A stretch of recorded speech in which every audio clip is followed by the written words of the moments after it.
আজকে হবে আমাদের বাড়িতে প্রথমবার জামাই ষষ্ঠী। কার জামাই ষষ্ঠী হচ্ছে আর জামাই ষষ্ঠীতে কি করলাম সবটাই থাকছে আজকের ব্লগে।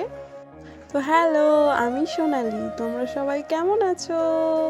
আজকে হবে আমাদের বাড়িতে আমার বাবার জামাই ষষ্ঠী। প্রতি বছর আমরা আমার মামার বাড়িতেই যাই, মামার বাড়িতেই জামাই ষষ্ঠীটা হয়, কিন্তু এবছর একটু কারণবশত আমাদের বাড়িতেই জামাই ষষ্ঠী পালন করা হবে। তাই দিদা সকাল সকাল আমাদের বাড়িতে চলে এসেছে। আর জামাই ষষ্ঠী করতে যা যা লাগে দিদা তো সব কিনে কাটে নিয়ে চলে এসেছে। এর মধ্যে অবশ্য কিছু কিছু আমার বাবাও করেছিল বাজার। তারপর দিদা আর বাবা যেহেতু সকাল থেকে না খেয়ে রয়েছে, তাই দেরি না করে বসে পড়েছে ষষ্ঠী দিতে। আর ষষ্ঠী দেওয়া হয়ে গেলে আমার দিদা সমস্ত কিছু জোগাড় করে সকালে আমার বাবাকে খেতেও দিয়ে দেয়। আর জামাই ষষ্ঠীর সকালে আমার বাবাকে প্রতি বছরই খেতে দেয় এই চিড়ে, মুরগি, দই, কলা, পাটালি এইগুলো দিতেই দেখি সব সময়। আর এত কিছু তো আমার বাবা একা খেতে পারেনি, তাই সবাই মিলে ভাগযোগ করে খেয়ে দেন আমার মা আর দিদা রান্নাও চাপিয়ে দেয়।